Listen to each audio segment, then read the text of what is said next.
오늘은 누가복음 7장 18절부터 35절까지 함께 보겠습니다.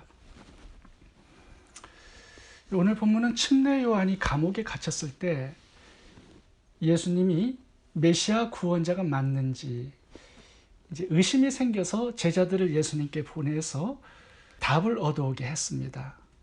예수님, 당신이 구약에서 예언한 그 메시아가 확실합니까? 아니면 우리가 다른 사람을 기다려야 합니까? 예수님께서 7장 23절에 이렇게 말씀합니다. 누구든지 나로 말미암아 실족지 아니하는 자는 복이 있도다. 실족이라는 단어를 헬라어 사전에서 찾아보니까 걸림돌이라는 뜻입니다. 또 덫이라는 뜻이에요. 짐승을 잡을 때 쳐놓는 덫. 그러니까 예수님이 천국 가는 디딤돌이 되어야지 넘어지게 하는 걸림돌이나 덫이 되면 안 된다, 그런 뜻입니다. 침례 요한은 처음부터 예수님을 의심하지는 않았습니다. 침례를 줄 때 하늘문이 열리고 성령께서 임재하시고 하늘의 음성도 들었죠. 예수님이 메시아인 거 확실하게 눈으로 보고 확인한 사람입니다. 그래서 세상 죄를 지고 가는 하나님의 어린 양이라고 백성들에게 소개까지 한 것이죠. 그런데 감옥에 들어간 다음부터 믿음이 흔들린 겁니다. 의심이 생긴 겁니다. 믿음에 실족하게 된 것이죠. 이런 대단한 믿음의 사람도 흔들릴 수 있다라고 말씀합니다. 그러니까 우리가 이렇게 의심이 생기고 또 믿음이 흔들릴 때 그건 이상한 거 아닙니다. 침례 요한이 흔들렸다면 우리들도 얼마든지 흔들릴 수 있습니다. 그렇다면 믿음의 사람들을 실족하게 하는 그 걸림돌, 그 원인이 무엇인지 저희들이 살펴보아야 하겠죠. 믿음을 흔들리게 하고 실족하게 하는 그 원인이 무엇인지 세 가지로 살펴보겠습니다. 첫 번째는 자기 생각과 기준입니다. 침례 요한은 처음에 하나님께서 알려주셨습니다. 예수님이 메시아라는 사실을. 그리고 백성들에게 예수님을 자신 있게 메시아라고 소개를 했습니다. 근데 어느 날부터 예수님이 메시아 같아 보이지 않는 겁니다. 이 의심의 마음이 들어왔어요. 왜 그랬을까요? 이제 침례 요한의 생각과 기준이 있을 거 아닙니까? 그걸 가지고 예수님을 보니까 예수님의 메시아 같아 보이지가 않는 겁니다. 메시아는 그 당시에 모든 유대인들이 로마를 무너뜨리고 유대의 독립과 자유를 주는 분으로 이해를 했습니다. 근데 예수님은 유대의 독립에 전혀 관심을 갖지 않습니다. 또한 예수님이 부정한 병자, 거린, 창기, 세리, 죄인들하고 교제하면서 함께 음식을 먹어요. 이거는 율법에 비추어 보면 있을 수 없는 일입니다. 그 사람이 부정해지거든요. 침례 요한은 광야에 살면서 석청과 메뚜기만 먹고 절제하면서 말씀에만 전념을 했습니다. 침례 요한은 그렇게 사는 것이 참된 선지자의 모습이라고 이해를 했습니다. 근데 예수님은 달라요. 또 들려오는 소문을 들어보면 예수님이 안식일을 범하는 사람입니다. 모세를 통해서 주신 율법을 깨뜨려요. 그래서 이분이 정말 메시아 맞을까? 자꾸 의심이 드는 겁니다. 그리고 지금 침례 요한이 감옥에 갇혔습니다. 예수님의 길을 예비하는 자로 헌신하고 충성했어요. 어떤 축복과 보상이 주어지는 게 아니라 이제 감옥에 갇혀서 죽음을 기다리고 있습니다.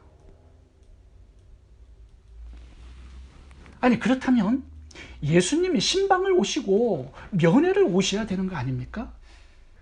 감옥에서 끄집어내어 주셔야 되는 거 아닙니까?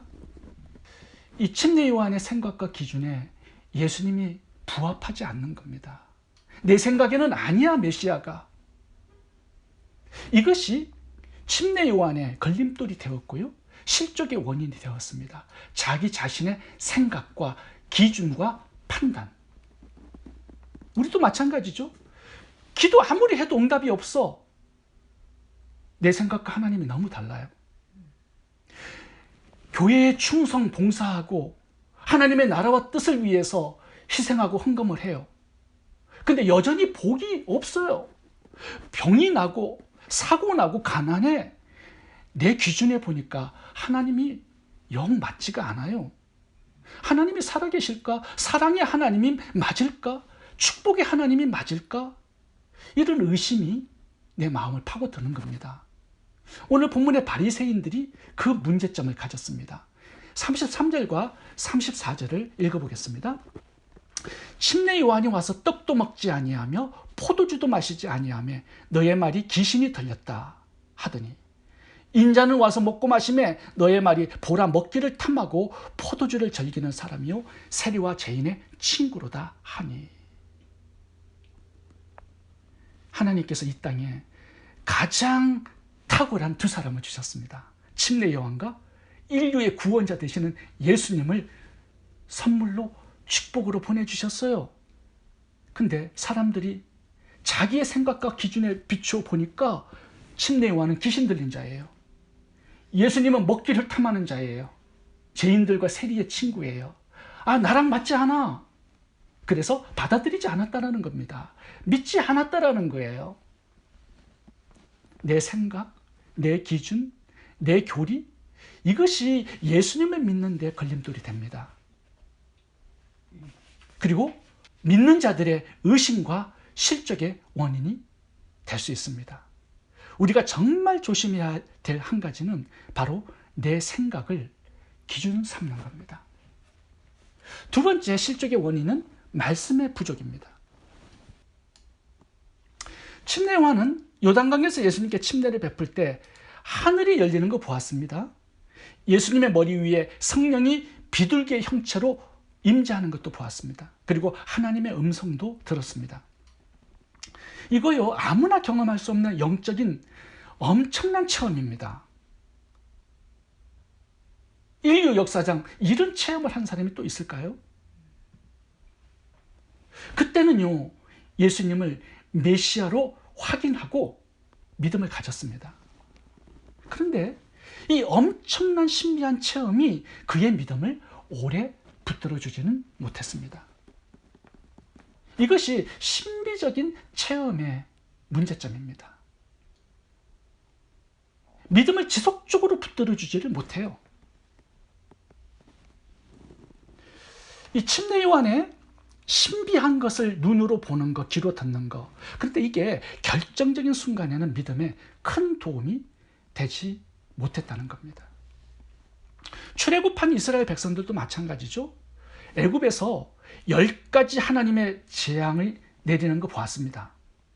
이거 엄청난 하나님의 기적들이죠. 홍해의 기적, 만나의 기적, 불기둥, 구름기둥을 바로 눈앞에서 보고 살았습니다. 하나님의 수많은 기적들이 그들의 눈앞에서 펼쳐집니다. 그런데 그 엄청난 영적인 체험들이 그들의 믿음에 큰 도움이 되지 못했습니다. 늘 원망불평하다가 광야에서 다 죽었어요, 1세대들이. 예수님은 이런 신비적인 체험이 믿음에 효력이 없다는 걸 잘 알고 계셨습니다. 그래서 이 침례 요한의 실족한 믿음을 어떻게 도와주십니까? 내가 메시아 맞다, 내 능력을 다시 한번 보여주마, 이렇게 하지 않으셨어요. 구약의 이사야 61장 말씀을 주시면서 이것을 확인해 보아라 말씀합니다. 무슨 말씀이에요? 말씀으로 돌아가라는 거죠. 이사야 61장에 나오는 그 메시아의 예언을 내가 하나하나 다 성취하고 있다. 보아라, 확인해 보아라. 이렇게 말씀하고 있는 거죠. 내가 안전병이 일으키고 눈먼 자 보게 하고 귀먹은 자 듣게 하고 귀신을 쫓아내고 죽은 자 살리고 가난한 자들에게 복음을 전하고 있다. 말씀으로 돌아가서 메시아가 확실한지를 한번 점검해 보아라는 거죠. 성경으로 답을 주고 있습니다. 믿음이 흔들리고 실족할 때 해답은 말씀으로 돌아가라는 거예요. 누가복음 4장 16절에 보시면 예수님께서 안식일에 회당에 들어가서 이 동일한 이사야 61장을 펴서 사람들 앞에 읽어주는 장면이 나옵니다. 누가복음 4장 16절부터 읽어보겠습니다. 예수께서 자라신 곳 나사렛에 이르사 안식에는 늘 하신 대로 회당에 들어가서 성경을 읽으려고 서심해 선지자 이사야의 글을 드리거늘 책을 펴서 이렇게 기록된 데를 찾으시니 곧 주의 성령이 내게 임하셨으니 이는 가난한 자들에게 복음을 전하게 하시려고 내게 기름을 부으사 나로 보내사 포로된 자에게 자유를 눈먼 자에게 다시 보게 함을 전파하며 눌린 자를 자유롭게 하고 주의 은혜의 해를 전파하게 하려 하심이라 하였더라. 책을 덮어 그 맡은 자에게 주시고 앉으시니 회당에 있는 자들이 다 주목하여 보더라. 이에 예수께서 그들에게 말씀하시되 이 글이 오늘 너희 귀에 응하였느니라. 지금 이사야 61장 침례 요한에게 주신 이 말씀을 백성들에게 주시면서 내가 메시아 맞다라는 거 증거하고 계십니다. 왜요? 이사야 61장에 나오는 그 예언의 말씀 그대로 예수님께서 행하고 계시기 때문에 그걸 가지고 메시아를 확인해 보라고 말씀하시는 거죠. 무엇으로 예수님의 메시아 되심을 믿고 확인할 수 있습니까? 말씀으로. 오늘 의심하는 침례 요한의 믿음을 회복하는 비결을 말씀으로 돌아가게 해서 이사야 61장을 보게 하신 것입니다. 그러므로 믿음이 떨어지고 약해지고 의심이 가득할 때 다른 것을 의지하지 말고 다른 것에 신경 쓰지 말고 기록된 하나님의 말씀을 보고 신뢰하고 확인하고 공부하라는 겁니다. 제가 말씀을 굉장히 많이 강조하죠. 왜냐하면 신비한 영적 체험이 믿음의 기초가 될 수 없기 때문입니다. 믿음은 들음에서 나고 들음은 그리스도의 말씀으로 말미암느니라. 성령의 검 하나님의 말씀을 가지라 우리들에게 명령하고 있습니다. 말씀만이 내 믿음의 근거요. 내 믿음을 건강하게 유지하는 비결이 됩니다. 말씀이 빈약하잖아요. 그러면 반드시 의심이 생기게 되어 있습니다. 하나님 관계가 멀어지게 되어 있어요. 그 틈을 타서 마귀가 의심을 심어줍니다. 믿음에 의심이 들고 실족하고 있는 분들이 계시다면 말씀으로 돌아가세요. 성경 말씀에 예수님에 대한 예언이 322개가 나옵니다. 부지런히 공부해 보시기 바랍니다. 말씀을 기준으로 믿음을 가지면 흔들리지 않는 견고한 믿음의 사람이 될 것입니다.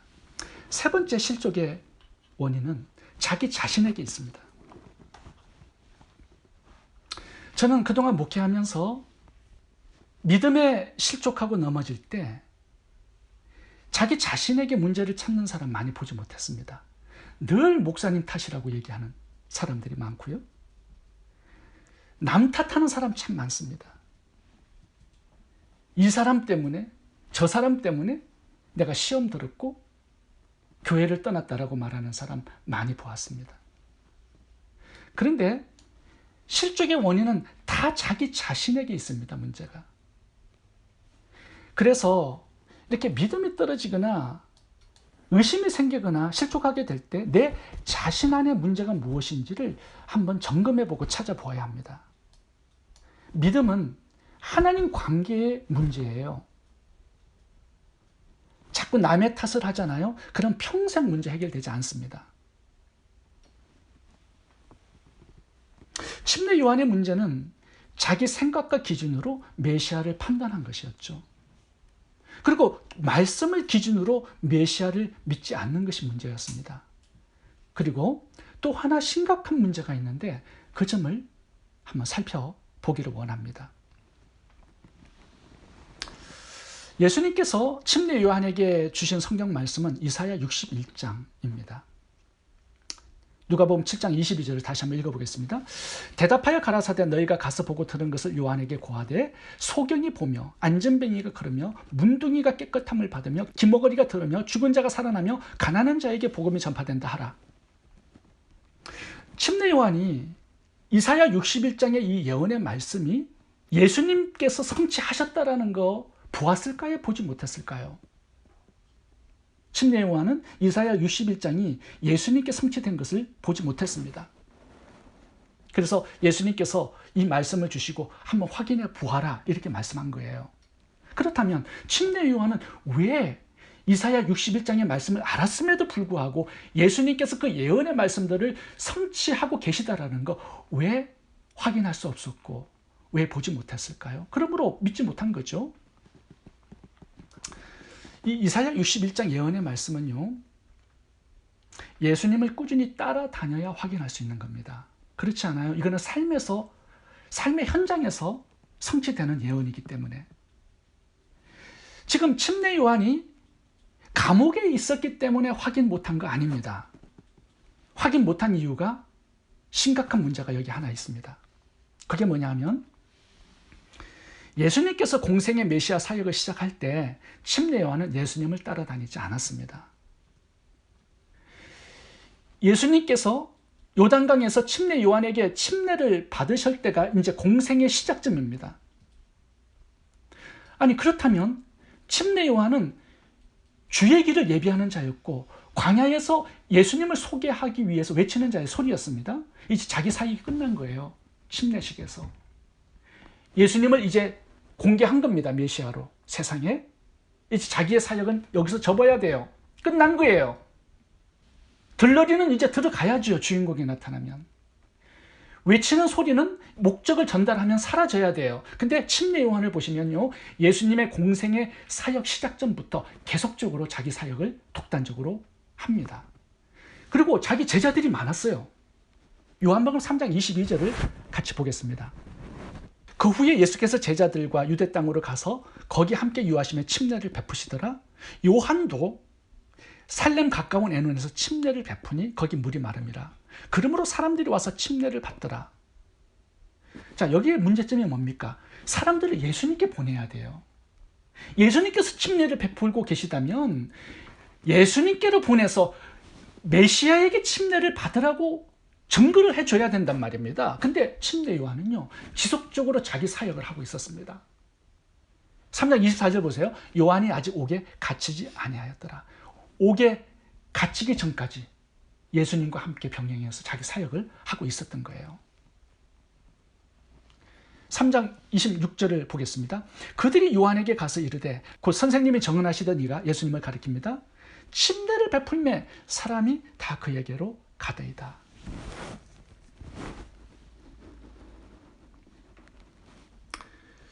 침례 요한은 예수님께 침례를 주면서부터 예수님의 제자가 되어야 마땅합니다. 침례 요한을 따랐던 제자들을 다 데리고 예수님을 따라가는 제자가 되어야 합니다. 근데 그렇게 하지 않았어요. 길을 비켜줘야 되는데 길을 비켜주지 않습니다. 사라져야 하는데 사라지지 않습니다. 백성들이요, 침례 요한을 지속적으로 주목하고 있었습니다. 예수님께 주목해야 되는데 여전히 주목을 받고 있는 거예요. 자신의 사역이 예수님이 나타나시기 전까지임을 침례 요한은 알지 못했습니다. 침례 요한은요, 예수님께서 이제 침례를 베푸시고 사역을 시작하셨을 때 자기 자신이 침례를 베풀고 광야에 나타나면 안 됩니다. 예수님의 제자가 되어서 예수님을 따라다니면서 이사야 61장을 성취하시는 예수님을 메시아로 확인하고 믿는 그런 사람이 되는 것, 그것으로 침례 요한의 사역은 끝나야 합니다. 나중에 이 침례 요한의 제자들이 어떻게 되냐 하면요, 바리새인들과 한편을 먹습니다. 그리고 예수님의 사역을 방해하는 방해꾼이 되어버립니다. 마태복음 9장 14절을 읽어보겠습니다. 그때 요한의 제자들이 예수께 나와 가로되 우리와 바리새인들은 금식하는데, 지금 한 팀이 되었습니다. 바리새인들과 어찌하여 당신의 제자들은 금식하지 아니하나이까? 나중에 이제 보시면 이제 요한의 제자들이요, 예수님의 반대편에 섭니다. 침례 요한의 잘못이 뭡니까? 주님 등장 후에도 사역을 접지 않은 거예요. 예수님의 제자가 되어 예수님을 따르지 않은 겁니다. 만약에 예수님을 따라다녔다면 이사야 61장 맹인이 눈을 뜨고 안전뱅이가 걷고 기머거리가 듣고 죽은 자들이 살아나고 가난한 자들에게 복음이 전파되는 이 말씀의 성취를 보고 그는 믿음의 사람이 되었을 겁니다. 온전한 믿음의 사람이 되었을 겁니다. 사람마다 이 의심과 실족의 원인이 다 다릅니다. 그러나 한 가지 분명한 사실은요, 자기 안에서 이 근본 문제를 찾아봐야 한다는 겁니다. 믿음이 흔들리고 약해진 이유를 발견해야 합니다. 그래야 치유하고 고치고 회복할 수가 있습니다. 침례 요한은 믿음에 실족했을 때 참 잘한 것이 하나 있습니다. 그게 뭘까요? 자신의 문제를 가지고 예수님을 찾았다라는 겁니다. 여기에 문제의 해결점이 있는 거예요. 예수님을 찾아가야 돼요. 남 탓하지 말아야 돼요. 자기 자신에게 문제를 찾아보고 예수님께 그 문제를 가지고 나가야 합니다. 침례 요한은 여인이 낳은 자 중에 가장 큰 자입니다. 그에게도 믿음의 문제가 있습니다. 솔직하게 드러내고요, 예수님께 솔직하게 말하는 겁니다. 주님, 내게 이런 문제가 있어요. 나를 도와주세요. 그러면 예수님께서 진단해 주십니다. 문제를 알려주십니다. 치유하시고 회복할 수 있도록 도와주십니다. 여러분, 내 생각의 기준을 버리시기 바랍니다. 말씀으로 돌아가 말씀을 열심히 공부하시기 바랍니다. 남의 탓하지 마시고 자신 안에서 문제를 찾으시고 주님께 그 문제를 가지고 나아갈 수 있기 바랍니다. 기도하겠습니다.